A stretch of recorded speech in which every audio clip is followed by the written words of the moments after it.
अस्सलामुअलैकुम, मेरा नाम है अदन अली। आज हम इस वीडियो में सीखेंगे कि हम कैसे अल्फ़ा, बीटा और ट्रेनियर रेशो को कैसे फाइंड आउट कर सकते हैं और उनकी फिर देखेंगे कि इंटरप्रिटेशन देखेंगे कि उसको हम कैसे स्टॉक मार्केट के साथ कंपेयर कर सकते हैं।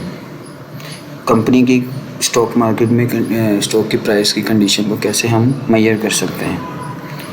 तो सबसे पहले अब ये 3 रेशो फाइंड आउट करने के लिए सबसे पहले आपको पास एक कंपनी होनी चाहिए जो कि PSX के ऊपर रजिस्टर्ड हो। जैसे कि मैंने यहाँ पे कंपनी ली है पाकिस्तान केबल लिमिटेड, जो कि PSX पे रजिस्टर्ड है। आप भी देख सकती हैं जाके। तो ये PSX पे रजिस्टर्ड है। तो हम ये 3 रेशो फाइंड आउट करने के लिए सबसे पहले हमारे पास कंपनी की स्टॉक प्राइस अवेलेबल होना चाहिए। आप यहाँ पे कोई भी डाटा ले सकते हैं, मतलब कि 1 ईयर्स का, 2 ईयर्स का, 5 ईयर्स का, 3 ईयर्स का। मैंने यहाँ पे एज ए एग्जांपल 3 ईयर्स का डाटा लिया है, जिससे हम मेजर करेंगे इसका अल्फ़ा, बीटा और ट्रेनियर रेशो को फाइंड आउट करेंगे। तो वो कैसे लेने हैं सबसे पहले आप देखेंगे। सबसे पहले आप जाएंगे PSX की वेबसाइट पे हिस्टोरिकल डाटा में। जब आप यहाँ पे जाएंगे तो यहाँ पे आप अपने कंपनी का नाम लिखेंगे, जैसे कि मैंने यहाँ पे सिलेक्ट किया हुआ है पाकिस्तान केबल लिमिटेड। तो उसके बाद यहाँ पे हम मंथ लेंगे। अगर मार्च को लेंगे तो मैं जैसे कि मुझे मार्च इस मंथ के चाहिए, और अगर ईयर में 2024 ले लूँ और यहाँ पे सर्च करूँ तो मेरे पास ये मार्च की वैल्यू, स्टॉक प्राइस की वैल्यूज़ आ जाएंगी पर डे के हिसाब से। तो मैं यहाँ से सारी ऐसे मैंने 3 ईयर्स का डाटा लिया है, यहाँ से मैं कॉपी करूँगा और पॉपुलेट करूँगा एक्सेल में। अब मेरे पास ये देखिए 3 ईयर्स की डे बाय डे प्राइस और आ गई है। अब मैं इसका रिटर्न फाइंड आउट करूँगा कंपनी के स्टॉक प्राइस का। तो रिटर्न फाइंड आउट करने का फार्मूला है ending minus beginning divided by beginning year. जैसा कि ये फाइंड आउट हुआ है, ऐसे मैं आपको यहाँ पे भी करके दिखा देता हूँ। ये देखिए, जैसे अगर मैं यहाँ पे लूँ इक्वल, ये जस्ट सेकेंड, अगर मैं यहाँ पे आपको फाइंड आउट करके दिखाता हूँ इज़ इक्वल टू, और मैंने यहाँ पे लेना है ये एंडिंग, मैंने वैल्यू ली पहले मैं यहाँ पे ब्रैकेट लगा लूँ, फिर उसके बाद मैं यहाँ पे एंडिंग वैल्यू लूँ माइनस बिगनिंग वैल्यू लूँ, डिवाइड करूँ, ब्रैकेट क्लोज़ करूँ, फिर डिवाइड करूँ, फिर मैं लूँ यहाँ पे बिगनिंग वैल्यू। तो ये हमारे पास आ जाएगा, ये आंसर है 0.024। यहाँ पे भी आप देख सकते हैं यही आंसर है। तो ऐसे हम यहाँ पे ये फाइंड आउट कर लें, ऐसे हम यहाँ पे रिटर्न निकालेंगे पर डे के हिसाब से। तो ये फिर हम इसको ऐसे ये नीचे को ड्रैग डाउन करेंगे जहाँ तक हमें चाहिए रिटर्न्स हर डे के। तो मैंने यहाँ पे किए हैं, ये सारे रिटर्न्स मैंने निकाल लिए हैं। उसके बाद जब हम ये कंपनी का रिटर्न फाइंड आउट कर लेंगे तो उसके बाद हमें इसकी एवरेज निकालनी चाहिए। एवरेज कंपनी के रिटर्न की हमें एवरेज निकालनी, रिटर्न की एवरेज। तो रिटर्न की एवरेज कैसे निकलेगी, ऐसे ही एवरेज का फार्मूला लगाएंगे और जहाँ जितने दिन के रिटर्न का हमें एवरेज चाहिए होगा हम उसको सेलेक्ट कर लेंगे, दैन हम एवरेज भी ऐसे निकाल लेंगे। ऐसे ही हम अगला स्टेप है कि हम वेरिएंस निकालें। तो वेरिएंस निकालने के लिए सबसे पहले आपको हर, यहाँ पे हम पर डे कर रहे हैं तो हमें हर डे का वेरिएंस, अलग अलग शेयर प्राइस का वेरिएंस निकालना होगा। वेरिएंस का फार्मूला है एवरेज जो हमने निकाला है उसको माइनस करेंगे, एवरेज जो हमने जो हमारी स्टॉक प्राइस कंपनी का रिटर्न है उसको माइनस करेंगे हम एवरेज के साथ, तो हमारे पास वेरिएंस निकलेंगे। लेकिन यहाँ पे एक मसला है, यहाँ पे अगर हम, क्योंकि एक ही है, अगर हम यहाँ पे इसको ड्रैग डाउन करते हैं तो ये हमारे आंसर गलत आ सकते हैं। और उसकी वजह ये है कि हमारे पास हमें एवरेज एक ही लेनी, तो हमें इसके लिए सबसे पहले इस एक सेल को लॉक करने का है। लॉक करने के लिए हम यहाँ पे ये डॉलर का साइन लगाते हैं, जिसकी वजह से ये लॉक हो जाता है। इसकी अब हम इसको ड्रैग डाउन करेंगे तो जैसे कि आप ये देख सकते हैं यहाँ ऐसे, तो ये लॉक हो गया है D3 वाला सेल। तो ये सारी वेरिएंस निकल आएंगी। अब हमने जैसे स्टॉक प्राइस लिया है वैसे ही हम कराची इंडेक्स की वेबसाइट से जाके वहाँ पे भी 3 ईयर्स का डाटा लेंगे। कराची इंडेक्स की प्राइसेस 3 ईयर्स की, क्योंकि हम 3 ईयर्स का डाटा ले रहे हैं, तो उसको फाइंड आउट करने के लिए हम यहाँ पे कराची इंडेक्स की वेबसाइट पे जाएंगे, हिस्टोरिकल डाटा में जाएंगे। तो हम यहाँ पे हिस्टोरिकल डाटा में आ गए। अब हम यहाँ पे अपनी यहाँ से डेट सेलेक्ट करेंगे, 3 ईयर्स का चाहिए, वहाँ से डाउनलोड करेंगे और पॉपुलेट करेंगे उन एक्सेल की शीट में। देन ये मैंने जैसे कि फाउंड किया हुआ है, तो ये मैंने 3 ईयर्स का लिया है। उसके बाद हम जाएंगे मार्केट, उसका जैसे हमने कंपनी का रिटर्न निकाला था वैसे ही हम ये कराची इंडेक्स की मार्केट का भी रिटर्न निकालेंगे। वही सेम फार्मूला हम यूज़ करेंगे, ending minus beginning divided by beginning year. तो ये हो, फिर उसके बाद हम निकाल लेंगे। उसके बाद हम इसकी भी as it is same average ही निकालेंगे। एवरेज का फार्मूला लाएंगे, इसको सबको कॉपी करेंगे रिटर्न को और सेलेक्ट करेंगे। देन हम एवरेज का फार्मूला लगे एवरेज में निकालेंगे। फिर सेम हम ऐसे वेरिएंस निकालेंगे, एक सेल को लॉक करके एवरेज, तो देन हमारे पास ये वेरिएंस भी आ जाएगा। अब दूसरे नंबर पे हमें कोवेरिएंस फाइंड आउट करना है। कोवेरिएंस फाइंड आउट करने के लिए हमारे पास पहले बीटा कैलकुलेट करेंगे। पहले हम दोनों वेरिएंस जो हमने निकाले हैं पर डे के, हम इनको मल्टीप्लाई करेंगे। वेरिएंस 1 जो हमने ये वाला लिया है वेरिएंस, और इस वेरिएंस को मल्टीप्लाई करेंगे, देन हमारे पास ये आ जाएगा। फिर हम इसको ड्रैग डाउन करेंगे, वेरिएंस की सारी पर डे के हिसाब से मल्टीप्लिकेशन आ जाएगी। फिर उसके बाद हम कोवेरिएंस निकालेंगे। अब कोवेरिएंस को फाइंड आउट करने के लिए हमें सम लेना है इस जो हमने ये मल्टीप्लिकेशन की वेरिएंस 1 और वेरिएंस 2 की, इन सब का हम सम ले लेंगे। देन हम इसको डिवाइड करेंगे, काउंट करेंगे जो हमारे पास कंपनी का रिटर्न होगा। मतलब यहाँ पे अब मेरे पास हैं 746। अगर हम 746 डेज़ हैं तो 746 - 1 कर देंगे। लेकिन यहाँ पे मैं अगर मैं 746 लिखता तो मेरा जवाब गलत था, क्योंकि मैं 3 से स्टार्ट कर रहा हूँ, तो मैंने सेलेक्ट कर लिए ताकि मेरे कैलकुलेशन ठीक हो सके। तो 3 से 40 इन तक मैंने काउंट कर लिया, देन -1 किया, तो हमारे पास कोवेरिएंस आ गया। अब इसको फाइंड आउट करने के लिए एक डायरेक्ट मेथड भी है जो हम एक्सेल में यूज़ करते हैं, कोवेरिएंस पॉपुलेशन का। उसमें हम मार्केट के रिटर्न को सेलेक्ट कर लेते हैं, देन कोमा लगा के हम एवरेज मार्केट, पहले हम कंपनी के रिटर्न को सेलेक्ट कर लेते हैं, देन हम कोमा लगा के मार्केट के रिटर्न को सेलेक्ट कर लेते हैं। तो हमारे पास ये डायरेक्ट में कोवेरिएंस भी आ जाता है। अब उसके बाद हमने वेरिएंस फाइंड आउट करना, हमने कोवेरिएंस फाइंड आउट कर लिया है। हमने वेरिएंस फाइंड आउट करना, वेरिएंस फाइंड आउट करने के लिए हमारे पास जो हमने शेयर प्राइस का वेरिएंस निकाला था इसका स्क्वायर लेंगे। इसका स्क्वायर देन हम लेंगे, तो जैसे मैंने इस वैल्यू का स्क्वायर लिया तो ये आया, तो हम इसको ड्रैग डाउन करेंगे तो हर इनका स्क्वायर आ जाएगा। अब हम वेरिएंस फाइंड आउट करने हैं, तो उसमें हम सम लेंगे जो हमने स्क्वायर निकाला है, टेकन स्क्वायर, वहाँ पे हमने मल्टीप्लिकेशन वाला सारे सम किया था। अब यहाँ पे हमने जो स्क्वायर लिया है इसको हम सम करेंगे, तो हम डिवाइड करेंगे काउंट से, वही जो हमारे पास जो वैल्यूज़ हैं, जो हमारे पास 746 डेज हैं माइनस करेंगे 1 से, तो हमारे पास ये वेरिएंस भी आ जाएगा। इसका भी डायरेक्ट फार्मूला है जो एक्सेल में यूज़ होता है, वेरिएंस सैम्पल का। तो हम वो जो मार्केट के रिटर्न है उस सबको सेलेक्ट करेंगे तो हमारे पास वेरिएंस आए। वहाँ पे हमने कंपनी का रिटर्न, कोवेरिएंस में हमने डायरेक्ट मेथड में कंपनी के रिटर्न को सेलेक्ट किया था, यहाँ पे हमने वेरिएंस में मार्केट के रिटर्न को सेलेक्ट करेंगे तो हमारे पास वेरिएंस आ जाएगा।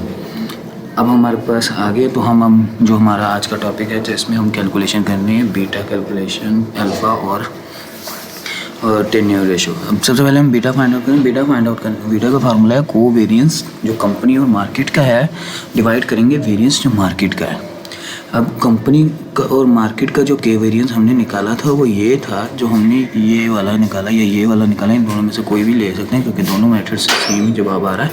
तो मैंने ये वाला लिया है, तो उसको डिवाइड किया मैंने, ये वाला जो लिया है इसको, तो ये आ गया मेरे पास जवाब। आपको मैं दूसरे मेथड से भी दिखा देता हूँ। जैसे ये मैंने लिया डायरेक्ट वाला, उसको मैंने डिवाइड किया ये वाले से, वेरिएंस के डायरेक्ट वाले से, तो भी जवाब आप देख सकते हैं कि एज इट इज़ सेम ही आया है। उसके बाद हम अगर इसकी इंटरप्रिटेशन, बीटा हमें बताता है कि मार्केट, स्टॉक मार्केट में जो हमारा मार्केट में स्टॉक है उसकी रिस्क को मेजर करने के लिए हम बीटा कैलकुलेट करते हैं। तो अगर बीटा की आइडियल वैल्यू है 1, अगर 1 से ज़्यादा होगी तो हाई रिस्क होगा और आपका जो स्टॉक प्राइस है वो मार्केट से ज़्यादा अच्छा मूव कर रहा होगा, एग्रेसिव स्टॉक होगा। और अगर बीटा लेस देन 1 है तो लो रिस्क होगा और मार्केट से कम मूव कर रहा होगा और डिफेंसिव स्टॉक हो जाएगा। बीटा इज अगर तो सेम एज मार्केट यूज़ होगा। अब इसकी इंटरप्रिटेशन अब यहाँ इस केस में है, इस कंपनी के केस में 0.62 है, मतलब कि कंपनी का स्टॉक प्राइस मार्केट के हिसाब से लो है, इसका रिस्क भी लो होगा, तो मार्केट से लो होगा, तो ये स्टेबल तो है लेकिन डिफेंसिव स्टॉक है। इसमें हमें रिटर्न्स भी ज़्यादा हाई नहीं मिलेंगे, क्योंकि हाई रिस्क होगा तो हाई रिटर्न मिलता है। यहाँ पे लो रिस्क है तो लो हमें रिटर्न मिलेंगे, लेकिन ये ज़्यादा प्रॉफिटेबल नहीं है। अब उसके बाद हमने अल्फ़ा फाइंड आउट करना है। तो अल्फ़ा फाइंड आउट करने के लिए सबसे पहले हमारे पास रिस्क फ्री रेट होना चाहिए। Risk free rate find out करने के लिए हमारे पास एनुअल रिस्क रेट होना चाहिए, जो कि मैं पाकिस्तान से हूँ, तो पाकिस्तान में जो आजकल एनुअल रिस्क फ्री रेट चल रहा है वो है 11%। ये टाइम टू टाइम चेंज भी होता रहता है, लेकिन अभी जो करंटली चल रहा है वो 11% है। तो हम उसको, अब हम 11% तो एनुअली है, लेकिन हम यहाँ पे डे टू डे कैलकुलेशन करेंगे तो उसको डिवाइड करेंगे 365 के साथ, तो हमारे पास ये वैल्यू आ जाएगी। रिस्क फ्री रेट हमारे पास निकल आएगा एनुअल का। तो उसके बाद जब ये निकल आएगा तो हम अल्फ़ा कैलकुलेट करेंगे। अल्फ़ा फाइंड आउट करने का फार्मूला है average of current company return minus risk free rate plus beta, और फिर उसके बाद उस एवरेज लेंगे market return minus risk free rate. तो ये अल्फ़ा को फाइंड आउट करने का फार्मूला है। तो अल्फ़ा को फाइंड आउट करने का एक और भी फार्मूला है, वो मैं आपको करके दिखाता हूँ। पहले इससे अब एवरेज करंट कंपनी रिटर्न हम लेंगे, जो हमने यहाँ पे कैलकुलेट किया था ये वाला। तो हमने यहाँ से ये लिया फार्मूला। अब मैं आपको यहाँ पे कैलकुलेट भी करके दिखाता हूँ। एवरेज हमने लिया, ये वाला हमने एवरेज लिया, देन हमने माइनस लगाया, देन हमने ब्रैकेट लगाई, देन हमने, अच्छा पहले हम यहाँ पे ब्रैकेट भी लगा लेंगे अगर कैलकुलेशन ठीक करनी है तो यहाँ पे हमने रिस्क फ्री रेट जो ये वाला है ये हमने यहाँ पे लिया, प्लस कर दिया बीटा जो हमने फाइंड आउट किया था ये वाला ये, और उसके बाद देन हमने दोबारा मल्टीप्लाई किया, एवरेज हम लेंगे मार्केट रिटर्न का, उसमें हम दोबारा ब्रैकेट लगा लेते हैं। तो हमने यहाँ पे हम ब्रैकेट खत्म कर लेते हैं। यहाँ पे हम मार्केट ये वाला एवरेज मार्केट रिटर्न का ये वाला लेंगे, देन हम लेंगे माइनस करेंगे इसको,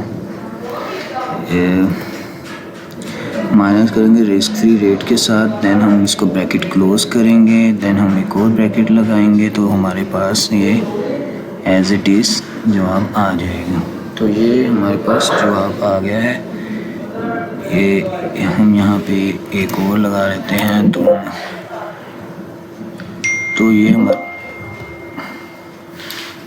ये तो हमारे पास ऐसे कैलकुलेशन आ जाएगी।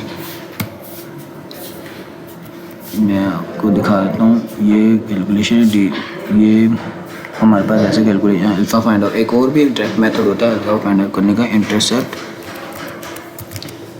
Intercept is equal to intercept. ये हमने इंटरसेप्ट लिया, उसके हमने बाद C3 C749, देन हम लेंगे G3 749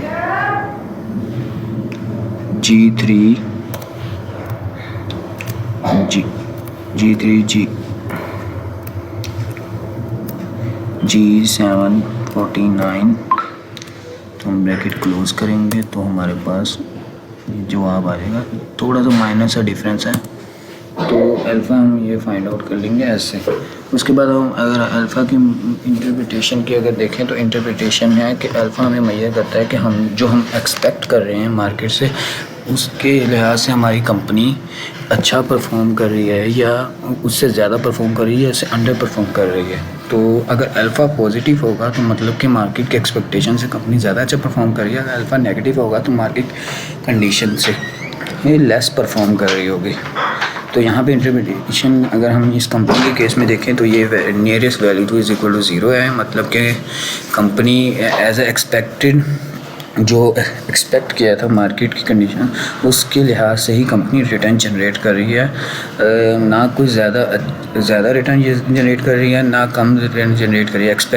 एक्सपेक्टेड जो रिटर्न था उससे ना कम रिटर्न जनरेट करिए ना ज़्यादा रिटर्न जनरेट करिए, एज सेम ही रिटर्न जो हमने एक्सपेक्ट किया था मार्केट से वही रिटर्न जनरेट कर रही है। अब तीसरी है condition trainer ratio. Trainer ratio को फाइंड आउट करने के लिए हमारे पास एवरेज होनी चाहिए करंट कंपनी रिटर्न की और minus risk free rate. Average company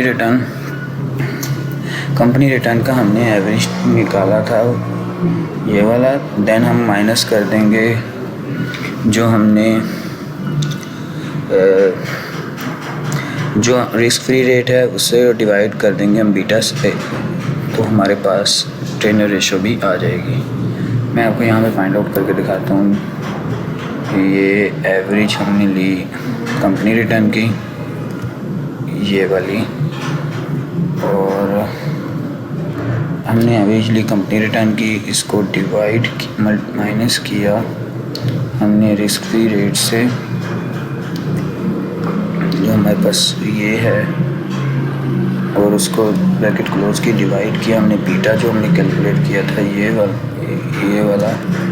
तो हाँ जवाब आप देख सकते हैं एज इट इज़ सेम ही आया है, जो मैं आपको वो भी करके दिखा देता हूँ। ये देखें जवाब एज इट इज़ सेम ही आया है। तो ऐसे हम ट्रेनर रेशो को फाइंड आउट करेंगे। फिर ट्रेनर रेशो हमें बताती है कि हमारे जो बीटा के मार्केट में रिस्क है ये हम उसके लिहाज से कंपनी कितना रिटर्न जनरेट कर रही है। How trainer ratio shows how much return a company generate per unit of market, मतलब मार्केट रिस्क के पर यूनिट के हिसाब से कंपनी कितना रिटर्न जनरेट कर रही है। हाई ट्रेनर रेशो होगी तो बेटर परफॉर्मेंस होगी कंपनी, लो ट्रेनर रेशो होगी तो लो परफॉर्मेंस होगी कंपनी की। तो ट्रेनर रेशो इस केस में यहाँ पे पॉजिटिव है लेकिन बहुत लो है। इसका मतलब है कंपनी जितना रिस्क कंपनी ने लिया उसके कंपेयर किया जाए तो कंपनी बहुत ही कम प्रॉफिट जनरेट कर रही है, रिटर्न जनरेट कर रही है। इसका मतलब है कि कंपनी रिस्क को सही तरीके से एडजस्ट नहीं कर सकती, उसकी परफॉर्मेंस बहुत लो है और इन्वेस्टर को भी ज़्यादा रिवॉर्ड नहीं मिल रहा। तो आज हमारी यही वीडियो थी कि हमने यहाँ पे सीखा कि बीटा कैलकुलेशन, अल्फ़ा और ट्रेनर रेशो को कैसे फाइंड आउट कर सकते हैं। तो अल्लाह हाफिज़, फिर मुलाकात होगी आपसे।